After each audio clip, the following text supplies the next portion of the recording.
В эфире информационная программа «Хаберлер». Сегодня среда, 12 июля. В студии Нариман Тарсинова. Добрый вечер. В течение получаса наши корреспонденты расскажут вам последние новости о событиях в Крыму.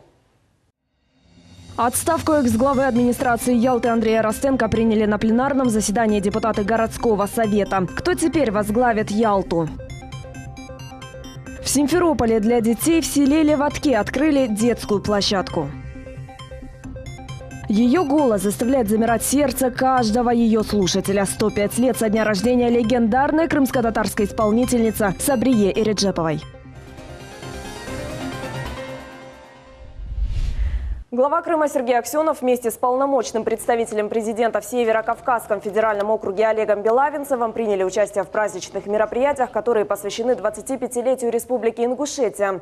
Глава Крыма принял участие в церемонии ввода в эксплуатацию 3 девятиэтажных домов для семей вынужденных переселенцев из Чечни, решивших остаться жить в Ингушетии на постоянной основе. По словам Сергея Аксенова, Ингушетия и Крым – два самых молодых субъекта России, историческая судьба которых неразрывно связана с Россией. Отставку экс-главы администрации Ялты Андрея Ростенко приняли на пленарном заседании депутаты городского совета. Досрочное прекращение полномочий состоялось на основании личного заявления об отставке по собственному желанию. Депутатами был назначен временно исполняющий полномочия мэра Ялты. Подробности в сюжете Айши Шулаковой. С сегодняшнего дня на должность временно исполняющего обязанности главы администрации Ялты депутаты городского совета согласовали первого заместителя главы администрации города Елену Сотникову. За 23 решение принято. На заседании присутствовали депутаты Ялтинского горсовета, общественники и представители законодательной власти Крыма. Первый заместитель председателя Государственного совета Республики Крым Наталья Маленко подчеркнула вклад Андрея Ростенко в развитие Ялты. Все, что вы делаете, все, что вы стараетесь сделать для людей, вы делаете сердцем. Вот этого я вам желаю и в дальнейшем. Благодарю за совместную работу, Андрей Олегович. Как бы ни складывалась жизнь каждого из нас, бывают совершенно разные этапы. Вы все сказали в своем выступлении. Ялта осталась жить у вас в сердце, а я думаю, что это навсегда. И все сложится так, как надо. Напомним, что Андрей Ростенко занимал пост главы администрации Ялты с ноября 2014 года. Подводя итоги своей работы, Андрей Ростенко отметил, что множество задач, поставленных перед ним не только руководством республики, но и ялтинцами, были успешно реализованы. Он пожелал успехов новому руководству города и выразил готовность работать на благо Крыма и его жителей в новой должности. Было принято решение и руководством республики, и руководством Крымского регионального отделения Всероссийской политической партии «Единая Россия» о переводе меня на другую работу, постановке других задач, которые являются наиболее, наверное, актуальными сегодня и соответствуют тому опыту, который я приобрел здесь, работая на этом месте.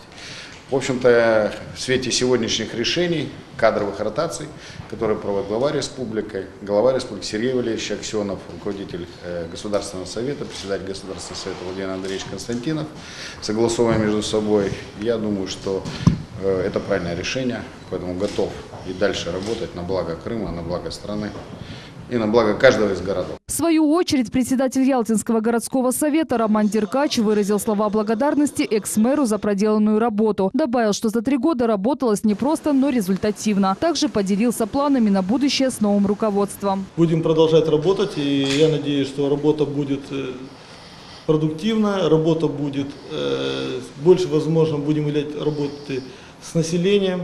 И те поставленные задачи, которых за 3 года мы множество сделали проектно-сметных документаций, и очень хочется в это верить. Мы, разумеется, депутатским корпусом будем в этом всем содействовать и помогать. Будем реализовывать все проекты, которые были заложены ранее. Исполняющая обязанности главы администрации Елена Сотникова – уроженка Ялты. В 2014 году возглавляла Министерство юстиции Крыма, затем работала заместителем начальника Главного управления Минюста Российской Федерации по Республике Крым и Севастополю. Сотникова также является секретарем Ялтинского отделения Всероссийской политической партии «Единая Россия» и советником председателя Государственного совета Крыма. Через месяц после процедуры конкурса будет назначен глава администрации Ялты. Айша Шулакова, Эдем Исмаилов, телеканал «Миллет». 3 человека, в том числе 2 детей, пострадали в результате дорожно-транспортного происшествия в Симферопольском районе на автодороге Симферополь-Евпатория. Об этом сообщает пресс-служба управления ГИБДД МВД по Республике Крым. Водитель автомобиля Ford Transit, двигаясь по автодороге Симферополь-Евпатория со стороны Симферополя в направлении Исакни, выбрал безопасную дистанцию до впереди движущегося в попутном направлении автомобиля КАМАЗ с прицепом «Нефаз», уточнили в пресс-службе. В результате ДТП пострадали 2 несовершеннолетних пассажиров иномарки. Один из них с диагнозом перелом костей носа был доставлен в Республиканскую детскую клиническую больницу. Также пострадал пассажир Ford Transit. У него закрытая черепно-мозговая травма, сотрясение мозга и рваная рана лба. Время каникул – прекрасная возможность перезарядить духовные батарейки ребенка и заложить фундамент новых полезных привычек. Сегодня состоялось открытие детской летней площадки «Чохрах» при мечети Кадыр-Джами в поселке Леватки под Симферополем. Организаторами идеи выступили общественное объединение мусульмана Крыма «Булюр» и религиозно-просветительский проект «Файдалы Илим» Духовное управление мусульман Крыма. Теперь ребята смогут с пользой проводить летние каникулы. Чего не хватает верующим детям, растущим в светском обществе? Им не хватает духовных знаний в их повседневной жизни. С этой целью в Крыму при мечетях открываются кружки, в которых обучают основам ислама. Летняя площадка «Чохрах» сегодня встретила первых посетителей. Деятельность кружка направлена на раскрытие духовного и интеллектуального потенциала детей. Эту идею подхватывает и организация «Булюр». На протяжении месяца дети будут обучаться религиозным знаниям. Уроки будут проводиться в игровой форме. Наша главная цель – сделать так, чтобы летние каникулы прошли с пользой. Сегодня родители и дети на открытом уроке ознакомились с программой кружка, а также пообщались с воспитателями. В детскую площадку «Чохрах» принимаются дети в возрасте от 5 лет и выше. С 10 лет детей разделяют в зависимости от пола. В программе предусмотрено изучение арабского алфавита и изучение истории пророка, мир ему и благословения. Уроки будут проходить в интересной и доступной форме. Большую часть своего времени дети проводят в школах, где обучаются по стандартной системе. Времени для изучения основ ислама остается не так уж много. Поэтому каникулы – это идеальная возможность для того, чтобы подтянуть свои знания. Летняя площадка «Чохрах» уже с первого дня заинтересовала маленьких посетителей. Мне интересно узнать все новое о джами.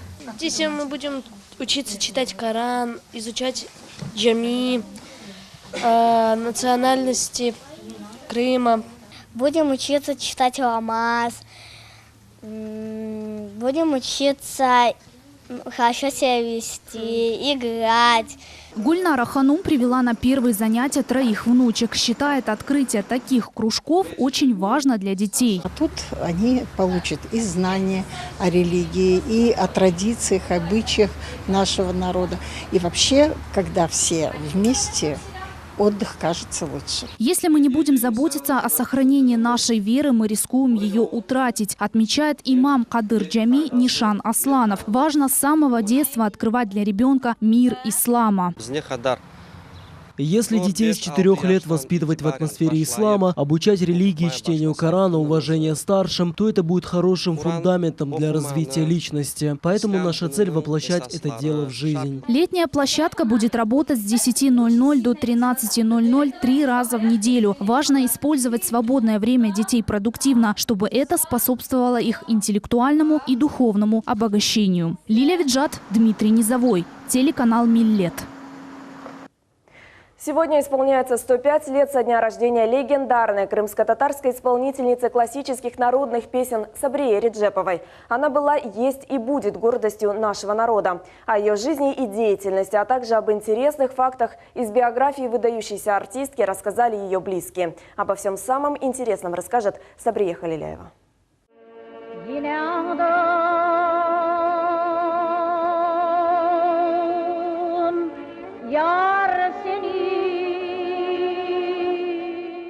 Она не пела для всех, она пела для каждого. Такой была Сабрие Реджепова. Она любила каждый уголок Крыма. А высоким уровнем мастерства она раскрыла красоту и богатство крымско-татарских народных песен. Вот в этом доме Батала Челебиева, расположенного по адресу Футболистов 18, Сабрия Ханум провела свои первые репетиции с легендарным ансамблем «Хайтарма». Сабрие Реджепова родилась 12 июля 1912 года в Бахчисарае в семье учителя Керима Джемилева. Мать Саиды Ханум была сестрой поэта Джемили Кермичекли. Когда юной Сабрие исполнилось 16 лет, она впервые вышла на сцену. Заслуженная артистка Таджикистана Ремзия Бакал рассказывает, что Сабрие Ханум была счастлива на сцене, дорожила дружбой и близкими людьми. Вы знаете, она такая певица была, она никогда не говорила слово «я». Вот такая величина, она была обыкновенно простым человеком. Это наш семейный друг был. Она нас очень любила. У нее даже, если вы смотрите, у нее книга есть. Читали когда-нибудь?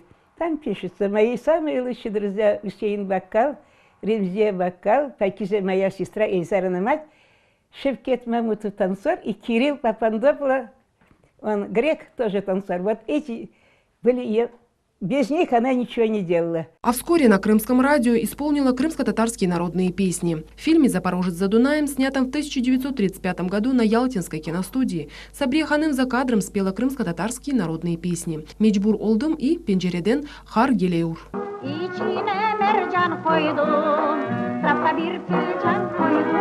В 1939 году Сабрие Ханум участвовала в первом всесоюзном конкурсе эстрады в Москве с песней «Ногай Бейтлера» и была награждена дипломом талантливой молодой певицы. Через год артистке присвоили звание заслуженной артистки Крымской АССР.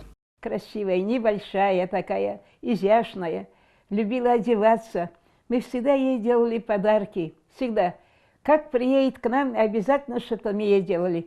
Ее подруги были самые любимые, кроме нашей семьи. Это была Зори Белялова Менухудан, актриса театра, жена Ибадулла Грабова. Потом Исма Бакшиш, жена Ильяс Бакшиша, подруга. Это задушевный, что они все внутри говорили. И моя двоюродная сестра Алан Кусатевиде Дебах. Но в жизни актрисы были и черные дни. 15 сентября 1950 года ее арестовали и вынесли приговор «Враг народа» и 25 лет лишения свободы. Однако через 10 лет за неимением доказательств ее отпустили. Затем в Бекабаде был организован татарский эстрадный ансамбль. Позже гастроли в Чкаловск, Гулистан, Янгиюль, Ферганскую долину. Тимур Челебиев вспоминает, гастролируя в Намангане, актриса с ансамблем гостила в их семье. Мой отец был знаком с Сабрие Реджеповой еще до войны в Крыму.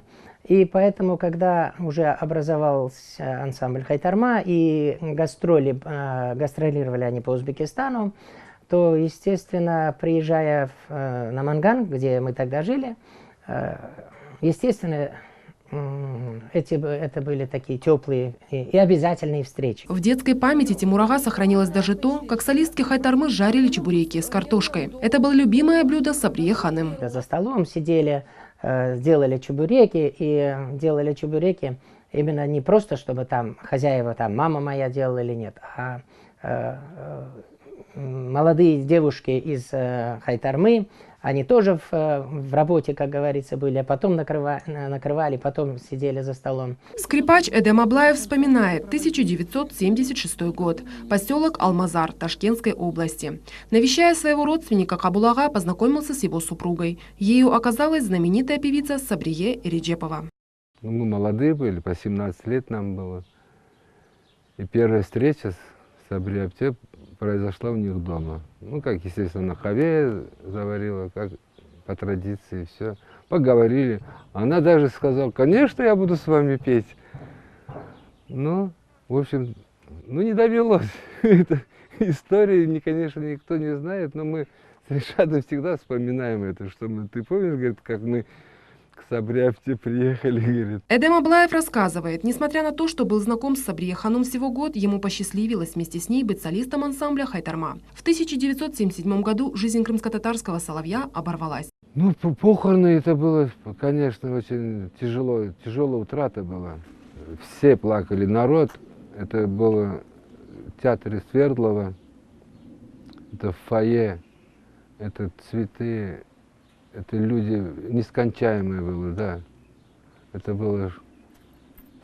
Конечно, тяжело было потерять такого исполнителя. Знаменитая певица Сабрие Реджепова навеки останется в истории крымско-татарского народа. Ее творческая звезда не угаснет, пока ее голос будет звучать в сердцах людей. Ее жизнь – нескончаемая песня крымской татарки. Сабрия Халиляева, Магомед Нестуров, телеканал Миллет. Сегодня в Республиканской крымско-татарской библиотеке имени Исмаила Гаспринского открылась выставка-экспозиция «Эдепнын иджады. Творчество писателя», посвященная 105-летию со дня рождения Шамиля Алядина. С творчеством выдающегося писателя познакомилась и наш корреспондент Султания Ситакаева. Любовь к поэзии у Шамиля Алядина зародилась еще в детстве. В 15 лет он пишет первое стихотворение «Тан Бульбуле» «Соловей рассвета», посвященное великому крымско-татарскому просветителю Исмаилу Гаспринскому. Произведение было опубликовано в молодежной газете «Яш Кувет». 15 yaşına olğanına bakmayıp öyle satırlar yazdı. Ben sizge mına birkaç satırını okuyayım onun. Tan Bülbülü degen şiiri İsmail Gasprinski'ye bağışlangan. Otme baykuş, otme gece bu yerde, gözlerinden yaşlar düşen derede, ulu insan yata toprak tübünde, ani bizim aziz atam neredir? Sizge geldim, fırtınalı yol geçip, Kart Yasafa deresinde gam seçip, kalbimizin gayesi ant için, ani yerde meşalimiz neredir? Публицист, писатель и переводчик Шамиль Алядин является автором более 70 произведений, которые были переведены на разные языки. Особое место в его творчестве занимает повесть «Иблиснын Зияфет Недовет» «Приглашение на пир к дьяволу». Он воевал в боевых листах, излагал свои мысли, описывал увиденные своими глазами события в своих произведениях. Например, его рассказ «Эльмаз» – очень сильное произведение. Там он описал о героических поступках крымско-татарских девушек в военное время. Он первый, кто осмелился написать такое произведение. «Иблиснын Зияфет Недовет» – это как большой роман. Он знакомит нас и с Гаспринским, и с Чобанзаде, но огромное внимание уделяет своему учителю, писателю Усейну Шамилю Тохтаргаза. Шамиль Алядин скончался в возрасте 84 лет. Он оставил после себя целую плеяду воспитанников крымско-татарских писателей. О жизни и творчестве автора написано немало статей, очерков, сняты телевизионные фильмы. А вот на выставке можно увидеть одни из самых известных произведений и личные рукописи писателя. Шамиль Алядиннің несір эсерлері, оның белді романлары. На выставке можно увидеть его прозаические произведения, известные романы, полюбившиеся нашему народу. Также Тесселер, Юзгардан Саланган Фенерлер, сборники и его книги, которые переведены на русский, узбекский и другие языки. Библиотека имени Исмаила Гаспринского к столетию со дня рождения Шамиля Алядина подготовила к изданию библиографический словарь, где можно более подробно ознакомиться с произведениями писателя. А вот выставка-экспозиция будет работать в течение месяца. Султания Ситакаева, Эрвин Эмиралиев, телеканал «Миллет». Фотоаппарат – это лишь инструмент, который показывает мир, а фотография – зеркальное отражение реальности. Для создания оригинального снимка тратится немало сил и энергии, а фотопортреты делают свои снимки в считанные секунды. Фотоискусство – особый дар или дело, которому нужно учиться? Об этом в сюжете, который посвящен Международному дню фотографа, расскажет наш корреспондент Диляра Шевкетова. Профессия фоторепортера влечет за собой постоянную готовность оказаться в любой непредвиденной ситуации. Арвидас Шеметас много лет смотрит на мир через объектив фотоаппарата. Желание стать фотографом появилось у него еще в детстве, с подарка родителей. Маленький Арвидас получил фотокамеру. Затем обучение в фотокружке и первая публикация в журнале «Огонек». Сейчас он преподаватель фотошколы. Уроки мастерства получает до сих пор. Отмечает, что у молодых учатся новому взгляду. Знаете, все самое лучшее получено в нарушение.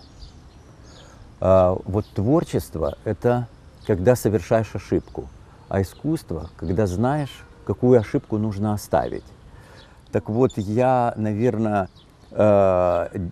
молодежь занимает творчеством, а я, наверное, помогаю молодежи вот из этих ошибок творчества что-то отобрать такое, чтобы потом развить. Долгое время Арвидас работал в фотостудии и футбольном клубе «Таврия». Побывал почти во всех странах Европы. Заслуженному фотографу Крыма, победителю многочисленных конкурсов, участнику международных выставок Арвидасу трудно сегодня представить жизнь без фотографии. Фотография, она не изменяет жизнь. Она оставляет нам ее на память. Автор тратит на творчество, на создание картины меньше времени, чем зритель, который на нее смотрит.